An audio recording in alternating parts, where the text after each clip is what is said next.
So hopefully that has started. There we go. All right, so we're recording. All right, so we are in Matthew chapter 2.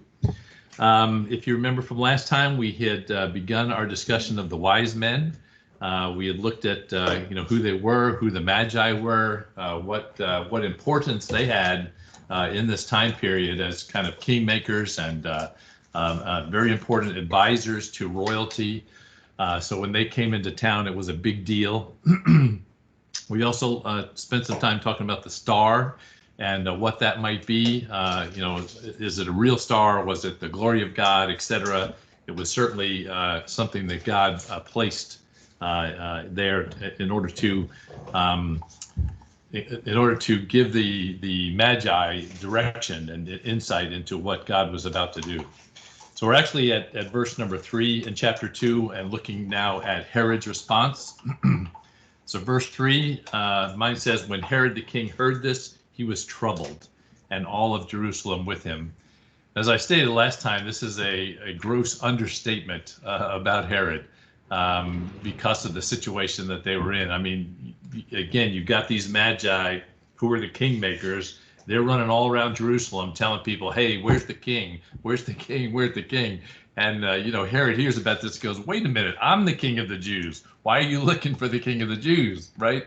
So that he was troubled is really an understatement. It would be quite a, he's upset. He's fired up about hearing this because, again, these Magi represented the Eastern powers. And if there's a new king that comes in, he's on the Roman side, right? The Magi are on the Eastern power side. And so, they're going to be looking, the Magi are going to be looking for somebody to overthrow the Romans, which is going to get Herod out of power. So he had all kinds of concerns. And he was, he was a troubled person to begin with. He was all about himself and his own ego. So feeling threatened was his norm. This is why he had both of his brothers killed because he thought they might take over the throne. He had 2 of his sons killed because he thought they might try to take over the throne. So this was kind of his normal thinking process. So for him to respond and be troubled is not surprising. What is a little surprising is it says that, and all Jerusalem with him. So why was Jerusalem troubled? Any thoughts on that? Because if they were thought to be like they were going to revolt or there was another king, then the Roman soldiers might come to try to crush them. Yeah, I think that's part of it. Yeah, they're thinking, okay, unsettledness, right? Potentially. I think the other thing is they're terrified of Herod. I mean, Herod's a nutcase, and they're thinking if this guy's upset, he's going to do something, and we're going to get the brunt of that action, whatever that is, whether that is a fight, with the Romans or with these Persians, whatever. We're going to get the brunt of it because Herod is such a nutcase. And so when Herod gets troubled, all of Jerusalem gets troubled. By the way, it's not because of what they hear. It's because of Herod being troubled, I believe, that it kind of rolls down to them. All right, verse 4. Sorry, I'm having to fix my computer here a second. Verse 4 says, and when he had gathered all the chief priests and the scribes and the people together, the scribes of the people together, he inquired of them where the Christ was to be born. Now, this is really a shocking statement that Herod goes to the chief priests and the scribes and asks them not where this new king might be born, but rather where the Christ was to be born, right? He's recognizing that this is the Christ. He's recognizing this is the Messiah, the anointed one. And they come in and all they're saying is, where's this king, this new king? Where's this new king? And Herod makes the connection between the new king and Christ. Whereas the rest of the Jews, they still don't get it, right? They're still, they're in the dark, but Herod does make the connection. And he asks, where is the Christ to be born? Now, who's he asking? He's asking the chief priests and the scribes. And just in case you're not clear on this, so the chief priests, right, you had the high priest, right? He's the one that could only go into the Holy of Holies. He's the president of the Sanhedrin, which means the 70, right? So these are the highest priests, if you will, in the land. So those are kind of the chief priests, the high priests, the Sanhedrin, and also the the ex-high priests. There were several who were high priests who handed off the job. They became counselors to the high priest. So you got these folks who were either high priest or part of the Sanhedrin. When he's talking about the chief priest there, he's really talking about all of those counselors. They're frankly just a big pile of corrupt politicians at this point in time in their history. And by the way, there's probably commentaries say there's probably like 18,000 priests, regular priests during this time, right? And they would actually work in the temple on a rotating basis. It's your month. You got to go in and do this and empty the blood or whatever it is, your job that you're going to do this week, right? So there's probably about 18,000 of them. And then there's other Levites who had other jobs. So he brings in the chief priests. He also brings in the scribes. Now, the scribes are kind of the Bible scholars, if you will. They're the ones who understood the law, and they could be either Levites or non-Levites. They wouldn't have to be Levites. They could be from the other tribes. Some of these we hear about later. They're called Pharisees, right? These are the legalists who follow every jot and tittle in the law. And then some of them were Sadducees, which are kind of the more liberal group who don't believe in a resurrection, kind of fly by the seat of their pants kind of people. So both of those are actually part of who we would call these scribes at this point in time. I will say that later on in history, these people became known as rabbis. Okay, the rabbis are the same as these scribes. They are these biblical scholars. I will say now today, if you look at the Jewish landscape, as I mentioned before, the Jews do not understand their lineage like they did in this time. They don't know who of them is connected to Levi. In other words, who is connected to the priestly branch. So really all you have are the rabbis, those who are biblical scholars to kind of lead the Jewish people at this point in time. It's a very different from the where we are in this history right here. All right, so Herod goes to them. He asks them, where is the Christ child going to be born? He asks this for very selfish reasons, not because he wants to worship him, as he says a little bit later on. He actually wants to, he's very concerned about it. He wants to do something about it. And the other thing was kind of interesting is he should have known the answer, right? And this is kind of common information that the Christ would come out of Bethlehem, the son of David, etc. So we're not sure exactly why he's even asking the question. Maybe he wanted to be sure, to get this information, or maybe he wants to bring these people on board with what he's about to do. It's unclear, but it certainly was common knowledge where the Christ would be born. And so you see the answer then in verses 5 and 6.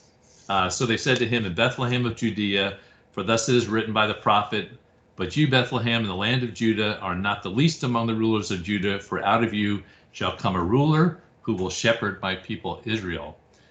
Now, one thing I got to mention right up front is that notice in here that it's very clear the response that they give is that, look in verse 6, right? For out of you shall come a ruler. They thought of the Messiah as a person, a historical figure that was going to come and was going to rule, right? The reason I say that is today in Judaistic thinking, or whatever the right word is, in Judaism today, they often think of the Messiah as a feeling or a movement, right? They've gotten away from it being a person. It's when we all believe this or we all think this way, then we are, like the Messiah. We are become the Messiah.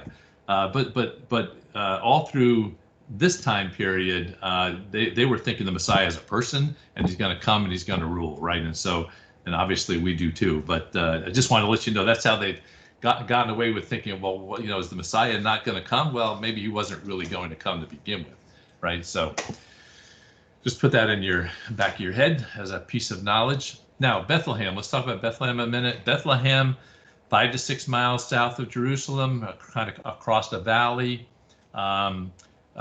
Jacob buried Rachel there. That's going to become important a little bit later. Ruth lived in Bethlehem. It was the home of David, the city of David, and there was every expectation the Messiah was going to be born in Bethlehem. So again, that was common knowledge. What we have here in verse 6 is a quote from Micah, chapter 5, verse 2. We don't need to go and look at it. It's a quote from there. In this particular time, The quote in Micah is really about that there's going to be a ruler that comes, and out of there's going to be a ruler that comes out of Judah that rules Israel, right? That will shepherd my people Israel. In Matthew, it's very likely that the last sentence there, who will shepherd my people Israel, was actually added by Matthew. It's not part of what's in Micah. The first 3 lines are in Micah, but the last line is not. So Matthew probably added that. Now, I got to ask this question. Is it okay for Matthew to add to his quote from the Old Testament? Is that okay?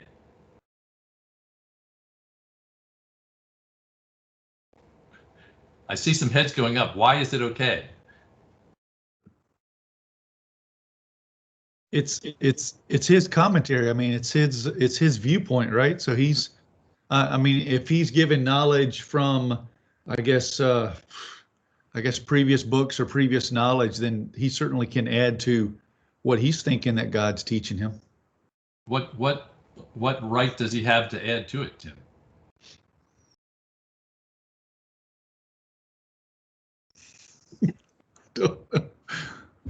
Terry, you're muted.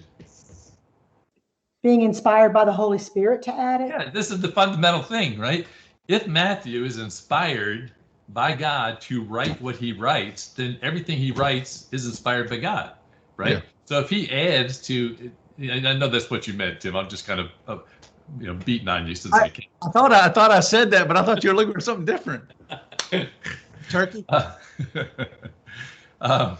Yeah, I mean, if he's inspired by God, then if he adds to what's in the Old Testament, that's inspired by God for him to add that, right? It's inspired by God for him to understand what is written as the Old Testament is not only written about what's going to happen in that time, but it's also going to be written about the Messiah who is to come. So that's a very important concept as we get into the rest of this. I'm going to ask that question a couple of times, and that's the right answer, just so you know, as we get into because what we're going to see here in the rest of chapter 2 is 4 different prophecies fulfilled. And this was the first one, right? That he's born in Bethlehem. That's the first prophecy fulfilled. So we're going to be looking at prophecy quite a bit as we go through the rest of chapter 2. Now, go to verse 7. Then Herod, when he had secretly called the wise men, determined from them what time the star appeared. So now Herod, he lets the chief priests and the scribes go. He now brings in the Magi, the wise men, and he asked them, what time did the star appear? So let's remember now, the Magi were from the east. When they were there, they saw the star indicating that the child was born. Then they travel some amount of time, could be weeks or months, to Jerusalem, and then they're looking for this child that had been born. So then when they meet with Herod, he's going, okay, when exactly did you see that star? He wants to know when the birth was. He wants to know how old this child is, right? That's what he's trying to determine, as we see in a little while later. The reason is he wants to kill all those children, right? So he's trying to find out exactly how old the child is as he interacts with those wise men. So verse 8, so he sent them to Bethlehem and said, go and search carefully for the young child, and when you have found him, bring back word to me that I may come and worship him also. So, this is just, this is Herod being his most devious, right? He had no intention of worshiping him. This is the same thing we see by all the false prophets down through history, right? Is they're all about worship, but they're about worshiping the wrong thing. And again, this word worship is about worshiping deity. That's the word that he's using here. I just gotta say, Herod was such a evil person. I'm going to give you 2 examples tonight. One is here. He had a good friend that worked with him as he was ruling, and he decided this friend of his was getting too popular with other people, and again might want to take over his rule. So he invites him in for dinner. And then to go swimming in the royal pool with him. And so they're in there in the pool swimming, and then he has 10 of his friends jump in the pool and drown this guy, right? And this is Herod. This is his continual practice. So when we get to talking about him killing children a little bit later, this is not a surprise. It's who he is. It's his character. All right, let's look at now at verse 9 and 10. When they heard the king, when they heard the king, they departed, and behold, the star which they had seen in the east went before them, till it came and stood over where the young child was. And when they saw the star, they rejoiced with exceedingly great joy. So again, I just got to make the point that the star was with them in the east. It disappears, and now it reappears, right? This behold, remember we talked about this in Revelation a lot. Every time that word is in there, that's a big deal. He's saying, wow, God Zooks, right? I mean, behold the star. There it is again, right? And then you see in verse 10, right? Exceeding joy. That translation into English doesn't quite get it. Is that they're overjoyed with overjoy of overjoy, right? That they can see the star again, and that it's now leading them to where the child actually is. So it's a that they see the star again is a big deal to them. And again, I just got to say how God reveals everything to them, right? I mean, reveals that to them in the east. He reveals to them about the star here again. And then later on, we'll see, that he revealed, in verse 12, he reveals to them, don't go back to Herod. He's not a good idea to go back there. So let's look at verse 11 before we get there, though. And when they had come into the house, they saw the young child with Mary, his mother, and fell down and worshipped him. And when they had opened their treasures, they presented gifts to him, gold, frankincense, and myrrh. So first of all, they came to the house, not to the stable, right? At this point in time, this is months later, could be a year later. By this point in time, they're in a house in Bethlehem. You remember when they came into Bethlehem, it was for the census. Everything was overloaded. By this time, all those people are gone. They have found a place to stay, very likely. And you notice that it says they saw the young child, right? Not the baby. They're seeing a young child at this point in time. Also, notice the phrase there, the young child and Mary, his mother, right? As I said before, the child is always mentioned first. Joseph's not in the conversation. It's the young child and his mother, Mary. They fell down and worshiped him. Notice again, the word worship is that word that's used for worshiping deity. You would not worship someone who is not deity, and they worship deity here. And notice that they're worshiping him. They're not worshiping them. This is for any of you who interact with your Catholic friends. They're not worshiping them. They're worshiping him because he is the deity. They are not the deity. Right, and when they opened their treasures, they presented gifts to him of gold, frankincense, and myrrh. So just a couple of comments on the gold, frankincense, and myrrh. So first of all, gold, super valuable gift then, just as it is now, right? It's kind of a royal gift. It's a gift that you give to a king. So again, it's part of Matthew's story that this is a king, and that these kingmakers would give this child gold is saying this is a king. The frankincense is a kind of incense, right? And incense is typically associated with God. So again, this is the statement here is that this is God.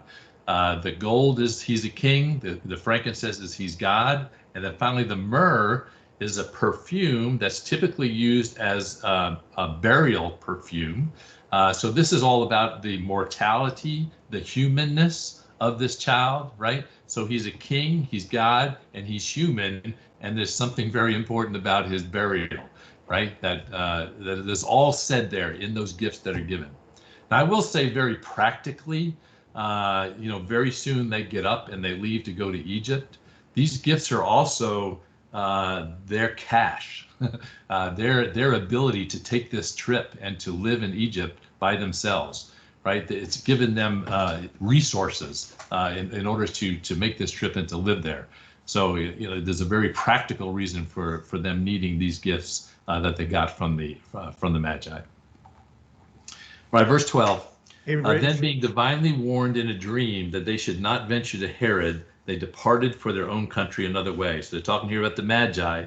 They were warned in a dream that they should not return to Herod, and they returned and they departed for their own country another way. Now, it doesn't say what they were warned in that dream. Maybe they were warned that Herod, wanted bad for this child, right? He was planning evil for this child. It may very well be that he was planning on killing them, right? If they'd come back, whatever message, he was going to kill them. They're kingmakers. They're from Persia. Let's just get rid of these guys, right? I will also remind you, though, that there were probably a large entourage that came with these people. Could have been 1,000 people that actually showed up here. That you had the Magi, but then you had all their support personnel, if you will, that came with them. That could have been 100 or even 1,000 people, some of the commentaries say. So anyway, he's given, and again, it's amazing to me that God comes to these Magi in a dream, right? That he speaks to them individually and says, hey, you need to not go back to Herod, and you need to go back to your town another way. Right? God gives them the star. God gives them the star twice, and God speaks to them because they are looking for this king, and God responds to them. Now, what do? They departed for their own country another way, right? They listened to God. They did what he said, and they went in that direction. All right, I'm going to just pause there a minute before I go on to the next piece. Any comments on the Magi or on the interaction with them that we've covered over the last 2 weeks? Any questions or thoughts? Hey, Rich, I got a note on the birth in verse 10 where you talked about he could be months old, he might be a year. I've got a note that he was 2 years old, and I'm trying to find it, and I can't find it right this second. So I know I didn't make it up, don't know where it came from, but that's what I've got in there. You'll see a little bit later as we get into the massacre of the children that Herod kills all the children 2 years old or younger, right? And so that's why it's thought that, well, maybe he was 2 years old or in that kind of in the kind of age range. Okay. Yeah. So that's what I'm saying. He could be a year old. He could be 2 years old at this point in time. We're not really sure what the timing is. Any other comments or questions?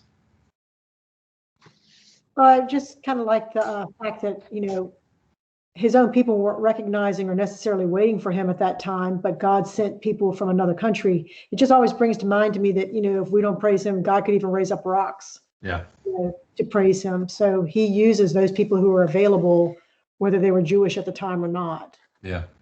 Available and paying attention. Right? Yeah. Good. All right, let's go on to verse 13 then. So that's the first prophecy fulfilled, Bethlehem. Now we'll look at the next three. So again, excuse me, let me just say this, as we talk about prophecies, the commentaries say there's probably over 300 or so prophecies that are fulfilled by Christ in the New Testament. An amazing number, right? An impossible number that could be fulfilled by anybody else. So what Matthew has done here is in this chapter, he's just looked at 4 of those. We'll see more as we go into the rest of Matthew, but 4 of them are pulled forward here. So let's look at verse 13. It says, now when they had departed, the Magi, when they had departed, behold, an angel of the Lord appeared to Joseph in a dream, saying, arise, take the young child and his mother, flee to Egypt, and stay there until I bring you word, for Herod will seek the young child to destroy him. Now the angel does give Joseph very clear reason why they need to get out, right?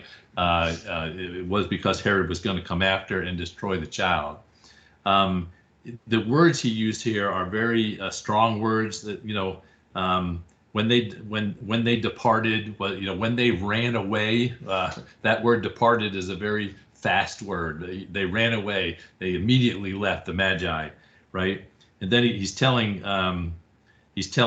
Joseph here that you need to flee to Egypt, which is the word from which we get the word fugitive, right? I mean, get out quick. You're no longer going to be, no longer going to be welcome here in Bethlehem. Now, this trip to Egypt could take weeks to get down to Egypt. It wasn't around the corner as it may be today, but it could take weeks for them. They got a child, they got married, right, and they're going to be taking the whole crew down there to Egypt. Now, I will ask this question: why Egypt? I mean, you know, when we think about Egypt, we think about the Pharaoh and all the terrible times the Israelites had there. Why go to Egypt? Any thoughts on that? Am I correct in remembering that they were not really a Roman province? At this particular time, they are a Roman province. Now, I will say they're mostly Greek, however. Not Aristotle. What's the guy's name? The Greek guy that won all the wars. Starts with Alexandria. Alexandria. There you go. Alexandria now is the capital of Egypt at this particular time. That was, put in place by the Greeks. It is kind of Roman overlordship, if you will, but there are still Greeks there in charge. So any other thoughts? Hey, Rich. Yeah. So I just plugged in on the maps from Bethlehem to Cairo and did like the walking time. And they're saying it's like 312 miles and it would take 4 days and 15 hours. Okay. So, and that's today. That's today with roads, Right. and not a donkey and a baby walking. Yeah. Yeah. So it could take weeks. That's what I'm saying. Yeah. All right. So let me tell you just a little bit more about Egypt at this particular time in history, and that's why it's important. If you remember a couple weeks ago when we gave kind of the intro to Matthew, we mentioned that in the intertestament time there was this Maccabean revolt. This was during the time that the Greeks were in charge of this area, right? During the Greek Empire, we had the Maccabean revolt. During that time, the Israelites gained a little bit of power, if you will, during that revolt time. And what happened was that Alexander actually, as he set up the city of Alexandria down in Egypt, he actually set off a portion of the city for the Israelites. He actually gave them a portion of the city for them to go to, for them to leave and go to, rather than be there in their own country. They actually built a temple for them so that they could worship down there in Egypt. So it actually, at this point in time in history, when we get to Jesus's time, it was very much known as a refuge place for the Jews. Then there was a bunch of people that moved down there. They had a little, little Israel in the middle of Alexandria, if you will. So it was a well-known place for that. So it's very interesting to me that this land of groaning for the Israelites ends up being a land of sanctuary for the Christ child at this point in history. So it's a very interesting time. The other thing it does bring to mind that nothing is too evil that God cannot use it for his purposes, right? I mean, you think about Egypt and the evil that was there. God took care of that and changed it such that he could use it to even watch over his child. It's kind of amazing. So again, the gold, frankincense, and myrrh used as God's provisions for them to take this trip. Notice here that he says, that the angel says to them, flee to Egypt and stay there until I bring you word. So he says, stay down there. I'm going to come back and let you know when you can come back. But for right now, I want you to stay down there because Herod is going to seek the child to destroy him. Now, the next sentence, and when he arose, he took the young child and his mother by night and departed for Egypt. What I want to say to you here is there's a lot of apocryphal writing about Jesus's time in Egypt. A lot of stuff written about what he did while he was in Egypt. However, all that we know about his time in Egypt is in these 3 verses. He went to Egypt. That is all we know about his time in Egypt. But there are stories about him going there and healing people. Someone would touch his part of his bassinet, and he would, and they would be healed. The water that they walked over would spring up flowers and fruit trees. They also have stories about the reason he went to Egypt because that's a land of magic, and so he learned a bunch of magic spells so that when he came back, He could perform miracles because he now learned all these magic spells down in Egypt. So again, all of that is just non-biblical. There's nothing about that anywhere in Scripture, but it becomes part of the word that's passed down about the Christ child and what he did when he was a child, because he could go into Egypt. So just wanted to throw that out in case you hear it from other sources or something. None of that is scriptural or. Rich, Yeah. did you say that some of that was found in the Apocrypha? No, the apocryphal writings. Oh, not okay. Not the Apocrypha. Okay, got it. Yeah. Thanks. All right. Let me see. What have I missed? I think that's most of it. All right, let's go down to verse 14. So when they arose, they took the young child and his mother by night and departed for Egypt. So again, notice it says the young child and his mother. Again, it's always framed that way, right? It's always the young child first and then the mother. They departed. Again, I continue to be impressed by Mary and Joseph, right? The decisions that they make, the way they respond to God. And here, Joseph again, right? He's in Bethlehem. He's already been obedient to God, right? In continuing to have this wife. He has seen this child. He's now been visited by the Magi, right? Who is worshiping this child as king. Then he gets visited by the angel that says, you got to quickly get up and get out of here. And what does he do? He quickly gets up and gets out of there, right? I mean, the obedience that Joseph has in the midst of insanity, right, of what's going on around him is just amazing.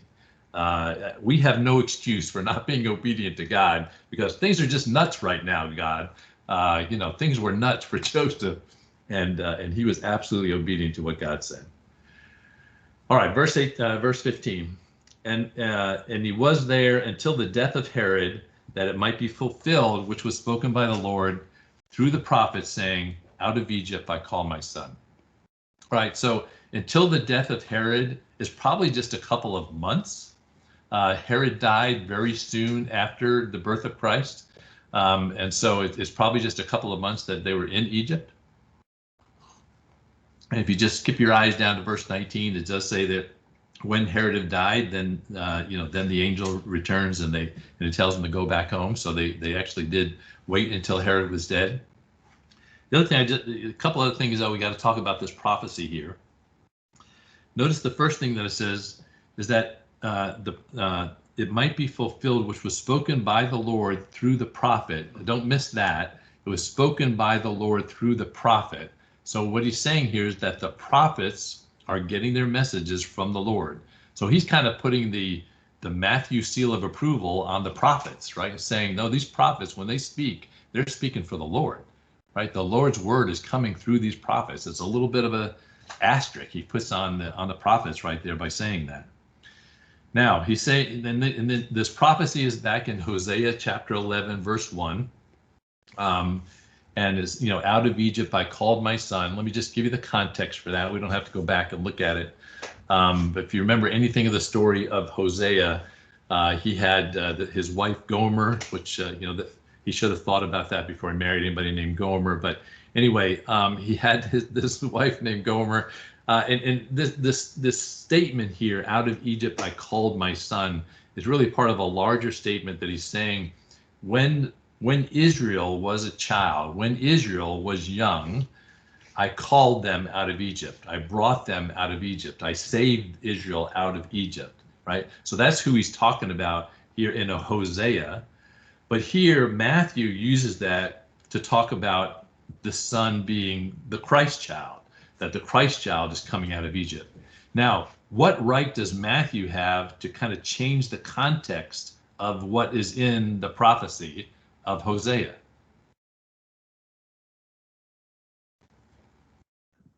That's a trick question. It's a trick question. That's a trick question, right? Same answer, right? Matthew's inspired by God. He can go back into the Old Testament and God can show him, hey, this is about my son, right? This is about the Christ child.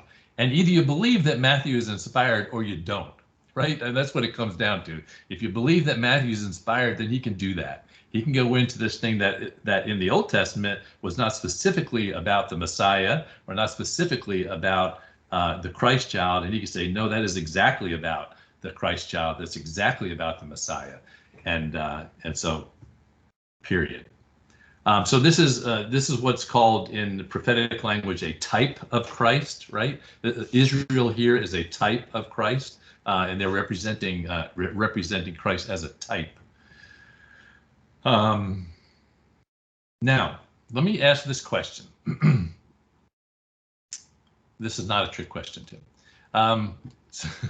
What, when God had this little family in Bethlehem, and he knew that Herod was going to come down to kill them, he could have done several different things. He could have done a lot of things. He could have, remember in the New Testament where Jesus all of a sudden walks through the crowd and no one touches him, right? He could have just done that. He could have put a bubble over them and so that nobody could see them. But instead of doing that, he sends them to Egypt. Why? Why send them to Egypt?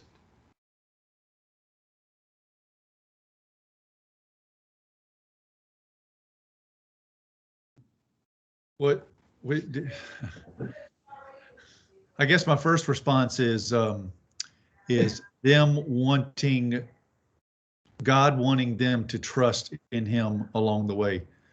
Just like God could do a lot of things for us, and out of obedience, he wants us to trust in him. I mean, God could have healed my dad in a day if he wanted to. Along the way, God wants us to continue to trust in him, whatever his timing is. He wants us to depend on him. That's good, Tim. Is there a possibility that he wanted, Herod to have some humility in the process of not finding them? No. Okay. Herod's humility, it just doesn't go together. I'm sorry. I can't go there in my head. So, Rich, I'm thinking about the first miracle later on, Christ says basically, now's not the time. I'm basically, to paraphrase, says, I'm not ready to show my hand yet.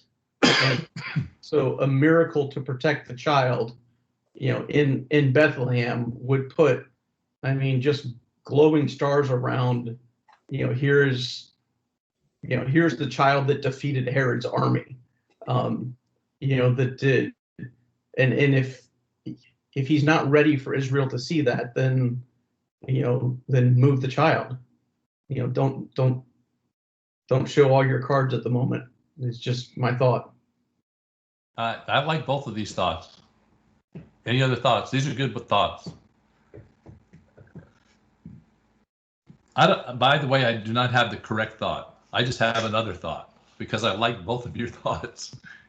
The only other thoughts I would add then is, if you go look back at the scripture, it says that it might be fulfilled, which was spoken of by the Lord through the prophet saying, out of Egypt, I called my son, right? So one of the reasons is so that it would fulfill prophecy, right?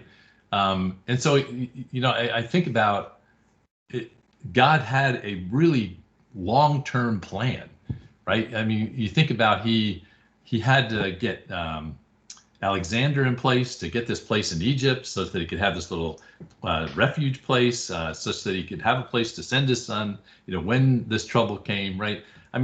God has long-term plans. God has a plan where all this works out. And, I can't think about three things at one time. And God is working out through nations, right? So all this stuff happens so that prophecy can be fulfilled. I don't know the answer to my own question. But I think that, I'm pretty sure it's not about Herod's humility. So that's the only thing I can say. Sorry, Christy. You haven't been here long enough to know that I abuse everybody equally. So I'm staying on mute. Hey, Rich, I like what Keith said, because it kind of goes back to something you brought up before. At any time during Christ's life, he could have jumped down from the temple. He could have done all kinds of things, but at that point, Satan would have, God had a plan, and it had to go all the way through the plan. So it kind of seems like that is, besides fulfilling prophecy, it's because God had a complete plan. I kind of think those kind of ideas kind of go together. Yeah. It's the way God wanted to do it is the real answer, right? Yeah. All right, very good. All right, let's look at what's often called the massacre of the innocents, beginning in verse 16, which also has some interesting pieces in it. So verse 16 says, "Then Herod, when he saw that he was deceived by the wise men, was exceedingly angry, and he sent forth," I'm sorry, I just got a giggle, because exceedingly angry is, again, one of those statements that doesn't capture how PO'd Herod is at this point. Anyway, "He sent forth and put to death all the male children who were in Bethlehem in all its districts from 2 years old and under, according to the time which he had determined from the wise men," right? A couple of important things here. This word "deceived" right up front. He was deceived by the wise men. It could be used. You could use the word he was tricked, but it's even better to say he was mocked, right? Which for some people, what? Mine says outwitted. Yeah. I think mocked is the best word, because I think that tackles Herod's real problem, right? He hated to be mocked, right? And he is outwitted. He is tricked by these wise men, and that trickery is simply that they went home another way. They didn't come back and tell him what was going on. They didn't tell him where the Christ child was. And so again, he's exceedingly angry. I mean, he is in a violent rage, is a better translation. He's completely out of control. He's so angry. And so as a result of that, his true nature comes out. Rich, I like the way you say mocked, though, because when you go back to last week, the Magi showed up in Jerusalem looking for the king, and they didn't go to him. Yeah, right. Yeah. So here he gave them basically an order that you would expect to follow for the king, and they turn around and like, yeah, you're not the king. We're doing something else. I mean, not once, but multiple times now they have utterly disregarded him and his, self-importance. Yeah. Yeah. And so he is exceedingly angry. He is really, really upset. So, and then we see his true nature come out, right? So one other thing I just wanted to share about Herod, just keep reading these stories about him. It's just amazing. So he's about to die here. So he actually gave a order to the people around him, saying upon his death, he wanted to bring in all the Judean leaders into the temple and then kill all of them.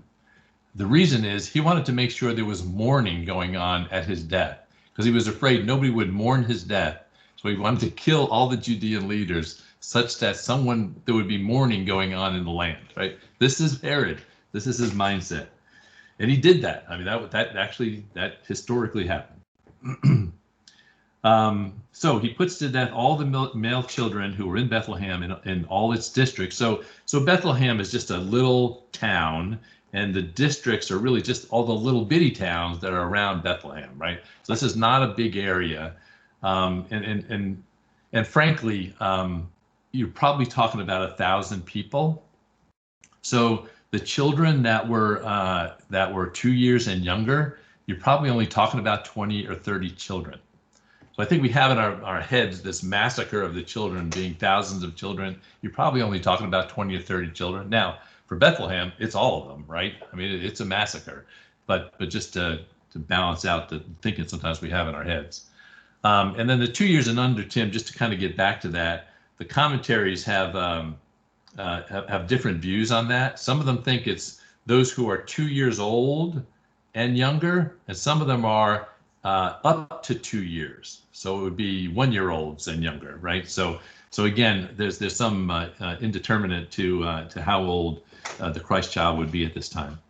But again, he does this according to the time which he determined from the wise men, right? They gave him the date when they saw the star, and based on that, he said, okay, everybody 2 years and younger, wipe them out.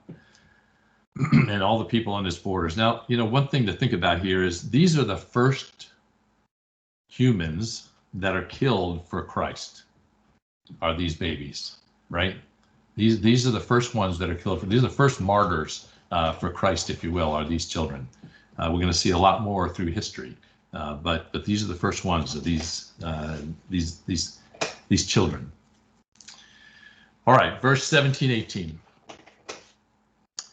Then was fulfilled what was spoken by the Jeremiah the prophet, saying, a voice was heard in Ramah, lamentation, weeping, and great mourning, Rachel weeping for her children, refusing to be comforted because they were no more. So we'll stop here after this, but let me explain this. This is important that you get this prophecy that's here. First of all, again, this was done to fulfill this prophecy that was spoken of by Jeremiah. So Matthew is saying the prophecy that Jeremiah spoke here in verse 18, by the way, which comes from Jeremiah 31:15, right? He's saying that prophecy is fulfilled by what happened here in Bethlehem.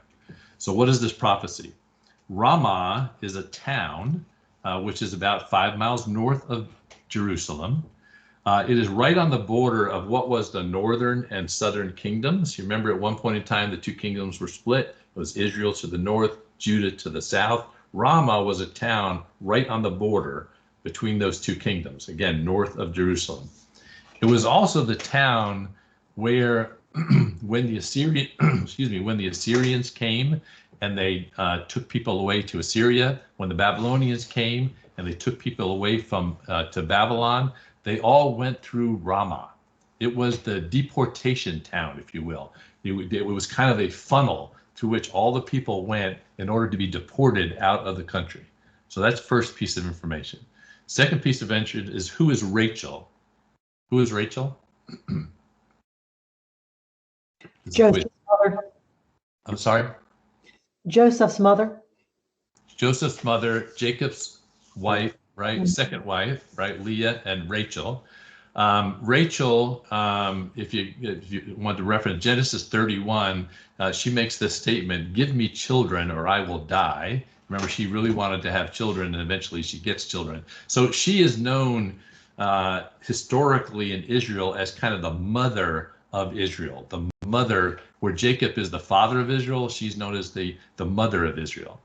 Of course, Jacob becomes Israel, right? But she is known as the mother of Israel.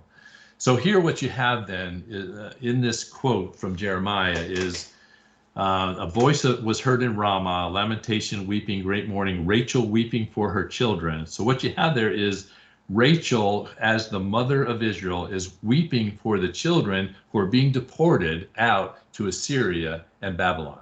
That's what Jeremiah is talking about here. He's saying Rachel is refusing to be comforted because they are no more. They have gone away to Assyria. They've gone away to Babylon. And that's what he is talking about there. Now, Matthew then applies that to what's going on in Bethlehem. Why does he do that? Well, one, as I mentioned earlier, Rachel's tomb is in Bethlehem, right? And Ramah, although it is a town north of Jerusalem, is also more generally applied as any high place. And Bethlehem was a high place. So all he's saying here is just like Rachel wept over the children that were deported out, so now Israel is weeping over the children that are no more because of what has gone on in Bethlehem. And that's the connection that Matthew is making here. The same kind of mourning is going on for those that are no more, those that are killed because of what Herod has done here in Bethlehem. Okay, is that okay? But that's the connection between the two pieces. Now, I'm going to stop here because of the time, but I'm going to give you a homework assignment. And that is down in verse 23. Let me just look at that a minute. It says, he came and he dwelt in a city called Nazareth, that it might be fulfilled, which was spoken by the prophets, he shall be called a Nazarene. Now, don't quickly look down at your commentary, but I want you to find out, where is that spoken? It says, it's spoken by the prophets, he shall be called a Nazarene. Where is that come from? We'll talk about that as a part of the discussion of this final prophecy next time. Any other thoughts about these prophecies or about prophecy or that we have gone over tonight? Again, just to the big picture here is Matthew is trying to prove this is the Messiah. This is the King. And the prophets have talked about it, and this is how those prophecies are being fulfilled over and over and over again. And that's why he's trying to beat them over the head and convince them that this is true. All right, I think we're done then. I'm going to stop the recording, but not leave. Ding, ding.